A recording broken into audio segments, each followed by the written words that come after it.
추수감사 주일로 보내고 있습니다. 그래서 오늘 아이들도 그 감사를 찬양하고 있어요. 너무 참 좋은 것 같습니다. 저도 감사한 마음이 들어요. 이렇게 시간이 지나서 보니까 우리에게 주신 날마다 주신 은혜가 얼마나 큰지 모릅니다. 하루하루를 생각하면 힘들죠. 하루하루를 생각하면 어려움도 있고 괴로움도 있지요, 당연히. 하지만 지나고 보면 그 모든 내게 허락하신 그 모든 날들이 다 감사였던 것 같습니다. 그래서 우리의 삶에서도요, 지금 앞에 여러 가지 야채, 곡식, 과일들이 막 있는데요, 이런 풍성한 열매를 우리에게 허락하신 그것이 너무 감사할 뿐입니다. 그리고 그 감사가 저와 여러분 가운데 날마다 일어나기를 간절히 소망합니다.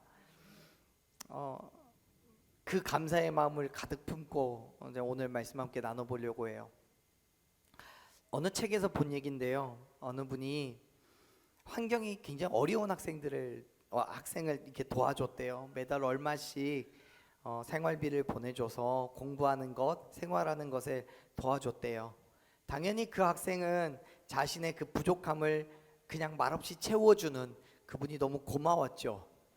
근데 어느 날 그 학생을 돕던 이분의 환경이 어려워져서 몇 달을 이렇게 항상 주던 그 후원금을 주지를 못했대요. 한 두세 달쯤 못 도와주고 시간이 지났어요. 그 이후에 어느 날 이분이 학생을 찾아갔습니다. 그리고 그동안 도와주지 못했던 것을 미안해하면서 이번 달 후원금을 이렇게 딱 주었대요. 그랬더니 이 학생이 이렇게 말하더래요. 아저씨, 그동안 너무 도와줘서 너무 감사해요. 아저씨가 도와주셔서 제가 하루하루를 잘 살았어요. 잘 열심히 공부했어요. 그런데 지난 몇 달 동안 빠진 건 언제 주실 거예요? 그러더래요. 이 학생에게는 그 도움의 손길이 마치 매달 들어오는 월급과도 같은 것이었나 봐요. 아무런 조건 없이 돈이 들어오니까 시간이 지나면서 더 이상 배려가 아니라 권리가 되어 있었던 거겠죠. 여러분, 감사라는 거는요, 내가 받은 것에 대한 반응입니다. 받은 게 있다면 감사하는 거는 당연한 거예요. 사랑하는 여러분, 저와 여러분에게 하나님께 받은 것이 많이 있잖아요. 그것은요, 우리가 하나님께 무언가를 드렸기 때문에 그 값으로 주신 게 아니에요. 아무런 값 없이 하나님께서 그저 우리를 사랑하시기 때문에 주셔서 그냥 우리는 누리기만 하면 되는 것들이에요. 할렐루야. 그런데요, 그렇게 우리가 누리기만 하다 보니까 문제가 생겨요. 그게 권리인 줄 아는 거예요. 이게 모든 것이 원래 내게 있었던 것, 이제는 없으면 안 되는 것으로 인식하는 거예요. 사랑하는 여러분, 하나님께서는 저와 여러분에게 말로 다할 수 없는 은혜를 주신 줄로 믿습니다. 우리에게 삶을 주셨고, 가정을 주셨고, 직장도 주셨어요. 열매를 주셨어요. 무엇보다도 오늘을 살아갈 생명을 주신 줄로 믿습니다. 더 놀라운 사실은요, 그렇게 많은 것들을 주셨음에도 불구하고 그 어떤 것도 우리에게 값을 요구하시지 않는다는 거예요. 그냥 마음껏 누리라고 하셨어요. 그렇게 주어진 은혜를 누리다 보니 어떤 경우에는 본래 내게 있었던 것처럼 느껴지는 것을 보게 됩니다. 내가 잘해서, 내게 능력이 있어서, 지금 내게 주어진 그 환경과 물질과 건강을 비롯한 많은 유익을 가질 수 있었다라고 생각합니다. 그러나 사랑하는 여러분, 지금 우리가 살아가는 이 땅의 그 무엇도 내 힘과 능력으로 얻은 것이 없음을 믿으시길 바랍니다. 하나님이 내게 주신 은혜예요. 그렇습니다. 우리의 삶의 모든 것은 하나님께서 주셨어요. 값없이 주셨어요. 삶의 작은 것 하나라도 모두 하나님께서 주셨기 때문에 우리가 그것을 누리며 살아갈 수 있는 거예요. 할렐루야. 성경은 우리에게 말씀하죠. 이 땅을 정복하고 다스리라고요. 이 땅에서 번성하라라고 말씀하셨어요. 우리는 그냥 그것을 지키고 있는 거예요. 우리가 이 땅에서 살아가기 위해서, 번성하기 위해서, 이 땅을 정복하기 위해서 하나님께 뭘 드렸으면 그건 값이 있는 거겠죠. 하나님께서는 우리에게 모든 것을 허락해 주셨어요. 그렇기 때문에 우리는 그 주신 것에 대해서 감사해야지요. 그 감사가 하나님과의 관계가 회복되었다라는 증거이고 하나님의 은혜를 누리고 있다라는 뜻입니다. 관계가 회복됐으니까 하나님이 우리에게 주신 은혜가 우리에게 느껴지는 거고 경험되지는 거고 그 은혜가 느껴지니까 감사로 반응하는 거예요. 오늘 추수감사 주일에 그렇게 감사함으로 하나님께서 주신 것에 반응하며 나아가는 저와 여러분 되기를 간절히 축복합니다. 그때 하나님께서는 우리에게 또 다른 것들로 채워주셔요.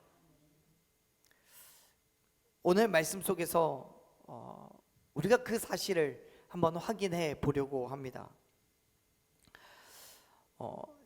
약 BC 782년쯤 되었을 때 남유다에는 우시아가 그리고 북이스라엘에는 여로보암 2세가 왕으로 통치하고 있었습니다. 그때 남북의 모든 왕국이 다윗과 솔로몬 왕의 전성시대와 버금갈 만한 평화와 번영을 누리고 있었어요.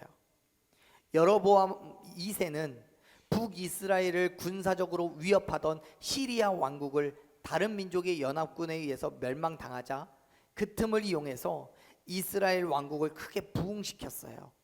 그래서 수리아의 도성인 다메섹과 그 북쪽의 하마치 어기까지 그리고 사해까지 이스라엘의 영토를 확장시켰습니다.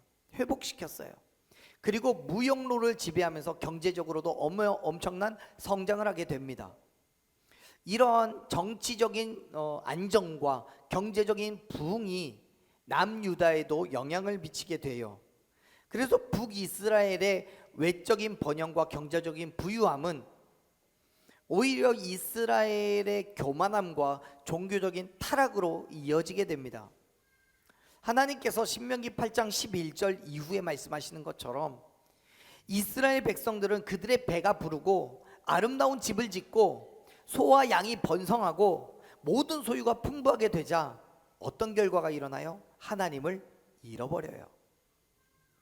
그 모든 풍요와 번성이 자신들의 힘과 능력으로 얻어진 거라는 큰 착각을 하게 되는 거예요. 그때 하나님은 한 사람을 이스라엘에 보내셔서 하나님의 말씀을 선포하게 하셨습니다. 그 사람이 바로 아모스 선지자예요.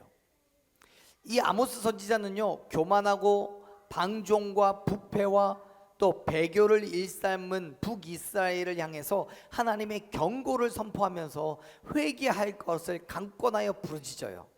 사랑하는 여러분, 이 땅을 보십시오.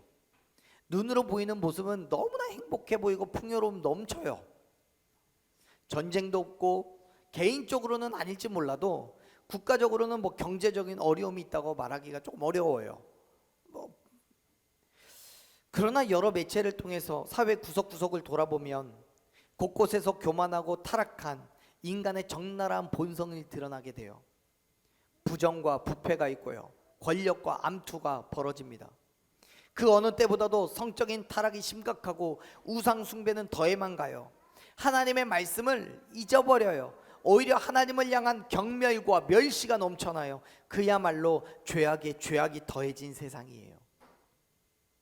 앞에서도 말씀드렸지만 정말 신명기의 말씀처럼 그리고 이스라엘 백성들과 같이 삶의 풍요로움이 있고 여유가 생기니까 하나님을 잊어버려요. 문제는 우리가 같이 읽은 말씀 아니지만 9장 1절에서부터 하나님께서 아모스 선지자를 통해서 이스라엘에게 심판을 약속하신 것처럼 하나님을 잊어버리고 살아가는 우리에게도 하나님의 징계의 때가 분명히 임한다는 것을 우리는 기억해야 된다는 거예요.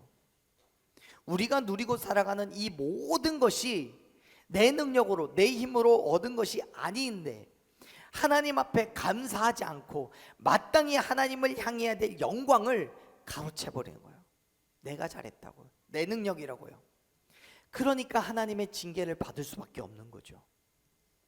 그러나 여러분, 그와 동시에 지극히 사랑하신 하나님께서는 우리를 다시 하나님의 백성으로 삼아 주실 것을 약속하십니다. 우리 11절 말씀을 다시 한번 같이 읽어봅시다. 11절 읽을게요. 그날에 내가 다윗의 무너진 장막을 일으키고 그것들의 틈을 막으며 그 허물어진 것을 일으켜서 옛적과 같이 세우고. 아멘. 하나님의 날, 즉 하나님께서 이스라엘을 심판하실 그때에, 그날에 하나님께서 친히 다윗의 무너진 성벽을, 장막을 일으키실 거라고 말씀하셨어요. 그의 손을 펴서 무너진 이스라엘을 수리하시고 세우실 거라고 약속하세요. 여러분, 지금 하나님께서는요, 이스라엘을 이미 무너진 그 땅 위에 새로운 모습으로 회복시키시겠다고 말씀하시는 거예요. 그런데 여러분 생각해 보세요. 하나님의 백성이라고 자랑했던 자들이 스스로 하나님과의 관계를 단절했단 말이에요. 파멸의 길을 걸어가고 있는 중이에요. 그러한 이스라엘 백성들을 하나님께서는 다시 회복시키시겠다라고 지금 선포하셔요. 여러분, 지금 이스라엘 백성들은 어떤 상황에 있어요? 죄 가운데 있어요. 심판을 받고 있는 중이에요. 그러한 이스라엘 백성들을 하나님 보실 때에 마음의 불편함이 당연히 있으시겠죠. 저것들 정말 어떻게 해버리고 싶은 마음이 있으셨을 수도 있죠. 하지만요, 하나님은 그러한 마음으로 이스라엘 백성들을 대하시는 게 아니라 지극한 사랑으로 대하시는 거예요. 그들을 죄 가운데서 구원하고 싶으신 거예요. 사랑하는 여러분, 그 모든 것들은 하나님의 능력, 하나님의 주권적인 섭리에 의해서 선포된 구원이라는 사실을 믿으시길 바랍니다. 하나님의 주권적인 섭리예요. 이스라엘 백성들이 회복이 되었기 때문에 하나님은 구원하시겠다고 말씀하시는 게 아니에요. 여전히 죄 가운데 있고 아직은 돌이키지 않았음에도 불구하고 그들을 구원해내시겠다라고 약속하시는 거예요. 여러분, 사실 그 구원은 누구나 할 수 있는 게 아니죠. 하나님에 의해서 내려진 심판이기 때문에 하나님에 의해서만이 다시 회복될 수 있는 거예요. 이스라엘 백성들이요, 스스로 하나님을 떠났어요. 하나님께서 그들을 심판하셨어요. 하지만 지극히 사랑하심으로 하나님이 다시 그들을 당신의 백성으로 불러주시겠다고 약속하시는 거예요. 사랑하는 여러분, 우리에게 있어서 무너진 게 뭡니까? 하나님께 감사와 영광을 드리지 않고 내 마음대로 살아가면서 하나님 앞에 여러 가지 모양의 죄된 모습으로 무너져 버린 것, 그것이 이제는 하나님의 그 크고 놀라운 사랑으로 인해서 다시금 회복되기를 축원합니다. 다시 무너진 그 땅 위에 다시 세워질 것을 여러분 믿으시길 바랍니다. 그건 내 능력으로 하는 게 아니에요. 내 힘으로 하는 게 아니에요. 하나님의 강권적인 섭리로 우리를 구원하여 주시고 우리를 다시 세워주심을 믿으시길 바랍니다. 할렐루야. 그 무엇보다도요, 영적인 교만과 죄악 때문에 죽을 수밖에 없는 우리를 회복시키시기 위해서, 그 일을 행하시기 위해서 하나님께서는 어떻게 하셨어요? 독생자 예수를 우리에게 보내주셨어요. 우리가 하나님께, 하나님 나 구원받아야 되니까, 나 죄에서부터 회복돼야 되니까 당신 아들, 하나 있는 아들 있죠? 얼른 보내세요. 얼른 십자가에서 죽이세요. 우리가 하나님께 그렇게 간절히 구하고 소망해서 하나님 그리 행하신 게 아니란 말이에요. 하나님께서는 우리를 향한 지극한 사랑으로 강권적인 은혜로 부어주셨어요. 그로 인해서 우리는 무너지고 깨어져 버린 하나님과의 관계가 다시 회복될 기회를 얻게 된 거예요. 나는 연약해요. 부족한 죄인이에요. 하지만 독생자 예수 그리스도가 이 땅에 오셔서 십자가에 죽으시고 부활하신 그 사실을 내가 믿음으로 인하여 예수님을 나의 구주로 인정하는 그 순간, 하나님의 그 긍휼하심이 저와 여러분을 회복시키시고 다시금 하나님의 자녀로 삼아 주실 줄로 믿습니다. 그래서 성경은요, 사도행전 16장 31절에서 그렇게 말씀하고 있어요. 주 예수를 믿으라, 그리하면 너와 너의 집이 구원을 받으리라고요. 여러분, 이 땅에 많은 사람들이요, 예수님을 참된 구주로 믿지 않아요. 너무나 안타까운 건 교회를 다닌다고 하면서도요, 예수님을 안다고 하면서도요, 그가 하나님의 아들이심을 마음으로 확신하지 않아요. 그냥 머리로 그렇구나 하고 알고만 있는 거예요. 하나님의 구원을 경험한 사람들은요, 이스라엘의 모든 사람들이 아니에요. 한번 볼까요? 성경에선 이렇게 얘기해요. 12절 말씀 같이 읽어봅시다. 12절 읽습니다.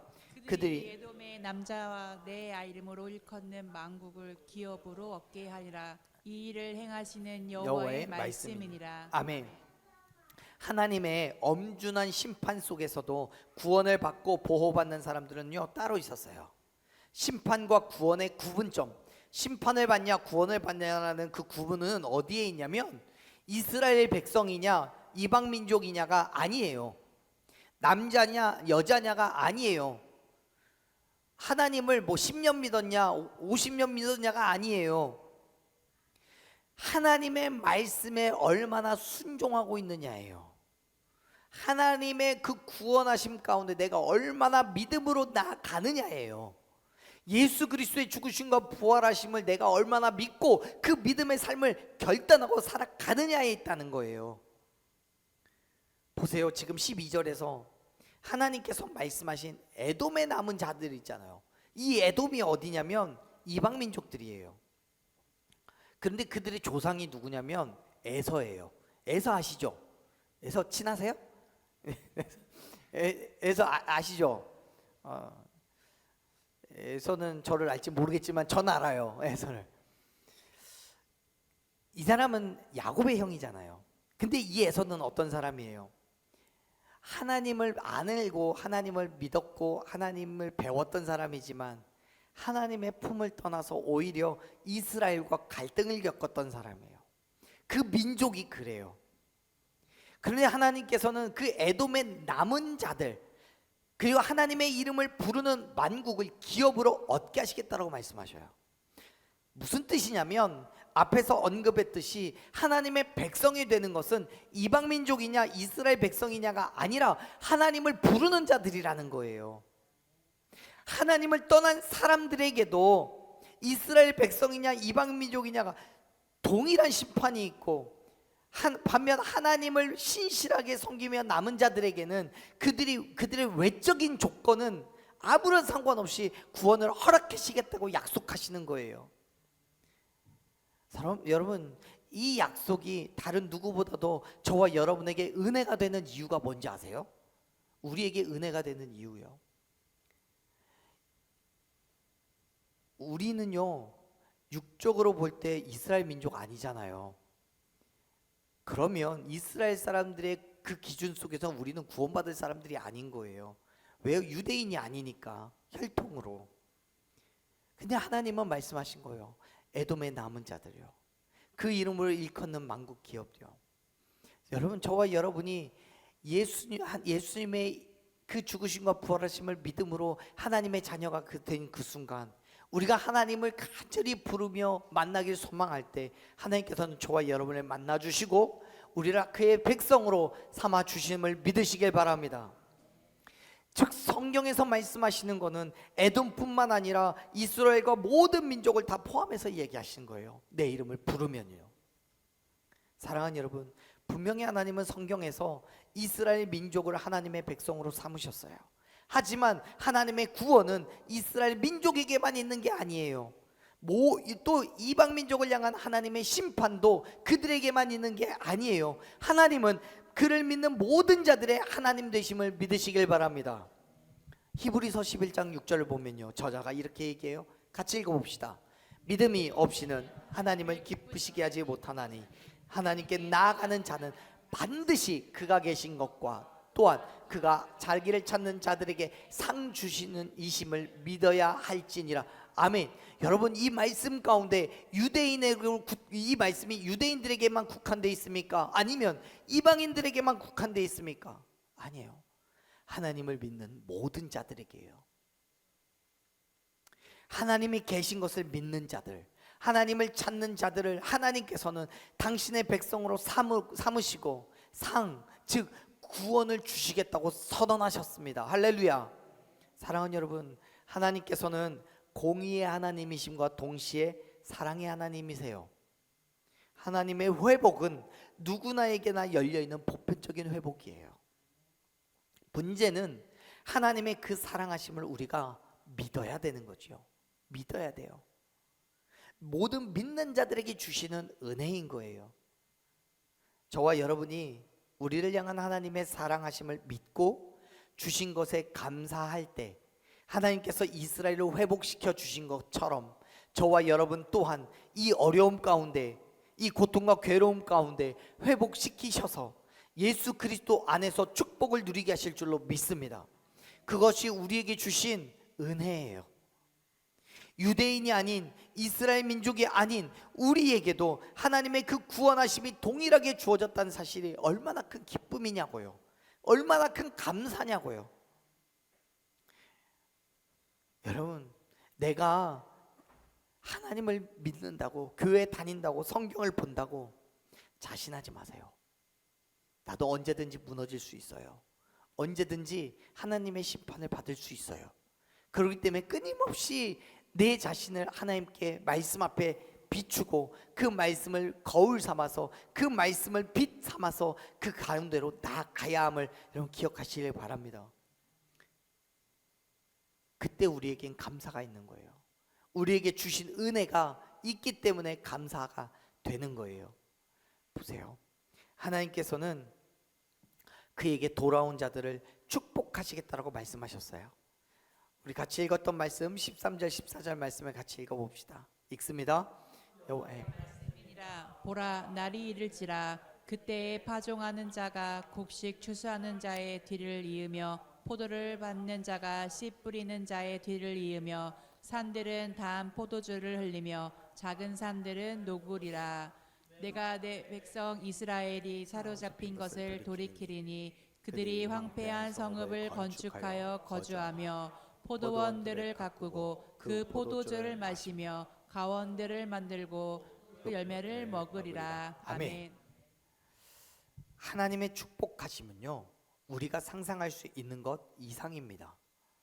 보세요. 13절 말씀을 보면 파종하는 사람이 곡식을 추수하는 사람의 뒤를 이어서 간대요. 앞에서 이미 열매를 맺은 그 곡식을 추수하면 뒤를 따라가면서 그 이삭을 줍는 게 아니라 그 땅에 씨를 심는다는 거예요. 파종과 추수가 동시에 일어나요. 다시 말해서 끊임없이 곡식이 추수됨으로 인하여서 먹을 양식이 넘쳐난다는 거예요. 다시 이전의 추수의 기쁨이 회복될 거라는 얘기예요. 뿐만 아니라 포도를 밟는 사람이 씨를 뿌리는 사람의 뒤를 이어가요. 포도가 많이 열려서 산과 언덕에 흘러내려요. 여러분, 아모스 선지자가 지금 묘사하고 있는 하나하나가 모두가 예사롭지가 않죠. 하나님의 놀라우신 축복과 은혜가 인간의 상상력을 뛰어넘는 상태로 주어지는 거예요. 그때가 이르면 이러한 축복이 이스라엘 백성들에게 임하게 될 거라고 지금 선언하는 거예요. 그런데 그들이 이러한 축복을 얻기 위해서는 반드시 거쳐야 하는 것이 있어요. 그게 뭐예요? 하나님과의 끊어졌던 관계가 회복되는 거예요. 비록 하나님께서 이스라엘 백성들에게 심판을 행하셨지만 그 심판이 이르도록 하나님 앞에 죄악으로 점철되어 있던 이스라엘의 모습이 있었기 때문에 그 끊어진 관계가 회복이 돼야 되는 거예요. 하나님 앞에 교만하고 불의함으로 일관했던 이스라엘 백성, 지금 그들이 누리고 있는 축복이 어디에서 온 것인지 잊어버렸기 때문에 하나님과의 관계가 단절됐단 말이에요. 그리고 이제 다시 끊어져 버린 그 관계를 회복시키기 위해서 하나님께 회개하며 나아갈 것을 아모스 선지자가 그렇게 목소리를 높여서 외치는 거예요. 그리고 나면 이렇게 은혜를 베풀어 줄 거라고요. 축복할 거라고 말씀하는 거예요. 사랑하는 여러분, 우리에게 어떤 축복이 있기를 소망하십니까? 무엇을 놓고 기도하고 계시고 어떤 은혜를 구하고 계십니까? 그 축복을 소망하시기 전에 먼저 하나님과의 관계가 회복되었는지를 확인하시길 바라요. 그 회복은요, 교회 다닌다고 되는 게 아니에요. 성경책만 들고 다닌다고 해결되는 거 아니에요. 오직 예수 그리스도를 믿음으로 말미암아 완전한 회복을 얻을 수 있음을 믿으시길 바랍니다. 왜요? 예수 그리스도가 하나님께로 나아갈 유일한 길이기 때문에요. 그래서 요한복음 14장 6절에서 말씀하시죠. 예수님께서 이야기하십니다. 내가 곧 길이요 진리요 생명이니 나로 말미암지 않고는 아버지께로 올 자가 없다고요. 내가 아무리 하나님과의 관계를 회복시키고 싶다 할지라도 저와 여러분과 또 하나님 사이에 예수 그리스도가 계시지 않는다면 우리는 정말 가까이 할 수 없는, 결코 닿을 수 없는 하나님인 거예요. 그 일을 위해서, 우리를 회복시키기 위해서 예수님이 이 땅에 오신 거예요. 예수님께서 이 땅에 오시고 저와 여러분을 위해서, 나를 위해서 십자가에 달려서 죽으셨다가 부활하셨음을 믿는 그 믿음이 하나님과 우리의 사이에 단절될 관계를 회복시켜 주시는 거예요. 할렐루야.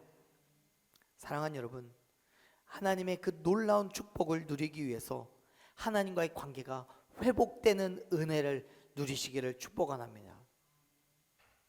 하나님 앞에 우리의 죄된 모습을 회개하고 예수 그리스도의 죽으심과 부활하심을 믿는 그 믿음으로 나아갈 때 분명히 하나님과의 관계는 회복됩니다.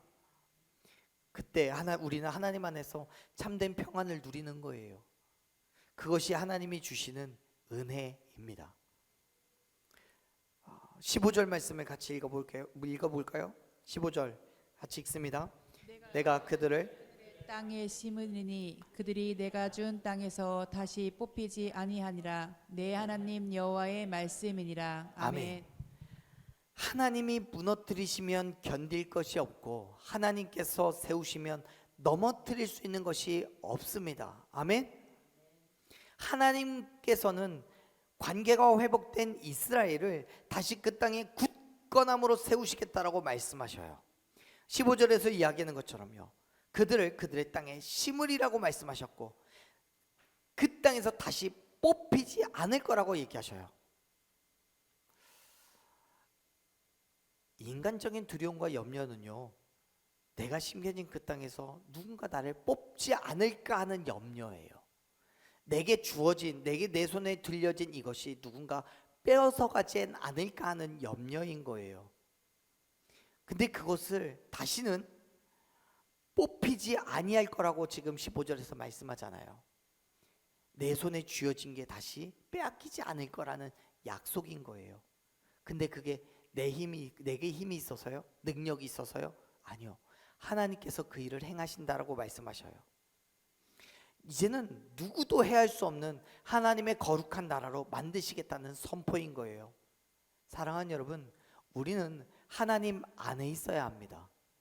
하나님께서 세우시는 그곳에 서 있어야 되고요, 하나님의 능력에 손에 붙들려 있어야 돼요. 그때 우리는 그 안에서 결코 하나님의 약속의 땅에서 뽑히지 않을 수 있음을 믿으시길 바랍니다. 왜요? 하나님이 붙잡아 주시니까요.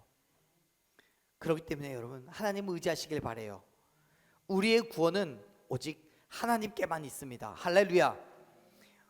이제 우리의 죄된 모습을 회개하고요, 예수 그리스도를 믿음으로 하나님과의 관계를 회복하십시오. 그리고 우리에게 허락된 그 구원의 은혜에 감사하며 나아가시기를 바랍니다.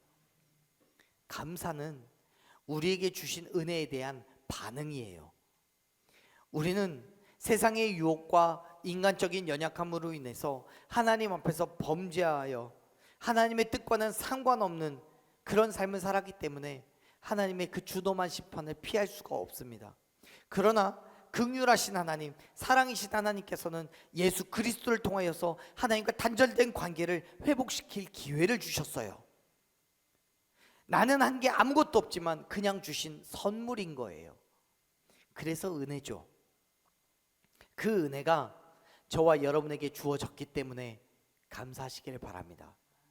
주신 은혜에 반응하시길 바라요. 감사의 열매로 나의 시간과 힘과 환경과 물질과 내게 허락하신 모든 것을 기꺼이 내어드리는 저와 여러분의 그 믿음의 반응이 있기를 간절히 축원합니다. 오늘 추수감사 주일로 예배하며 이렇게 많은 것들로 하나님께 감사와 영광을 돌리는데요, 우리의 반응이에요. 하나님께서 주신 것에 대한 감사로 드린 반응이요. 저와 여러분의 삶이 이런 것뿐만 아니라 우리의 삶에 주어진 그 모든 것들을 통하여 그 믿음의 반응으로 나아갈 때 하나님께서는 더 크고 놀라운 것들로 날마다 풍성하게 채워주실 줄로 믿습니다. 심겨진 그곳에서 우리가 뽑히지 않는 은혜를 누리게 하실 줄로 믿습니다. 그 은혜의 삶을 오늘 다시 한번 결단하며 나아가기를 소망합니다. 우리 그 믿음의 삶에서 참아내고 견뎌내며 우리의 믿음의 결단으로 나아갈 때 하나님께서는 그곳 가운데서 날마다 영원토록 거하게 하실 줄로 믿습니다. 그 믿음의 자리에 서 있는 저와 여러분들에게 간절히 축복합니다. 자, 우리 이 시간 함께 찬양으로 결단하며 꼭 기도했으면 좋겠습니다. 여러분, 우리 추수감사 예배로 드리고 있습니다. 우리의 감사가 어디에 있습니까? 어떤 열매가 맺혀져서 감사하고 계십니까? 사랑하는 여러분, 열매가 맺히기를 기대하기 전에 먼저 하나님과의 관계를 회복하시기를 바라요. 그 회복은 오직 예수 그리스도께서 아무런 값이 없이 나를 위하여 목숨을 버리신 그 사랑으로 주어진 은혜입니다. 그 은혜로 하나님과의 관계가 회복되면 비로소 우리에게 열매가 맺히게 되는 거예요. 왜요? 그 열매는 내 힘으로 맺는 게 아니니까요. 은혜는 값없이 주신 거예요. 그 은혜로 감사로 반응하며 나아갔으면 좋겠습니다. 사랑하는 여러분, 예수 그리스도의 죽으심과 부활하심을 믿음으로 하나님과의 관계를 회복하고 그 은혜 안에서 참된 기쁨과 위로와 만족을 누리시며 그 은혜에 반응하여 감사함으로 나아가십시오. 오늘 다시 한번 우리의 입술로 그 감사를 선포하며 나아가는 저와 여러분들에게 간절히 소망합니다.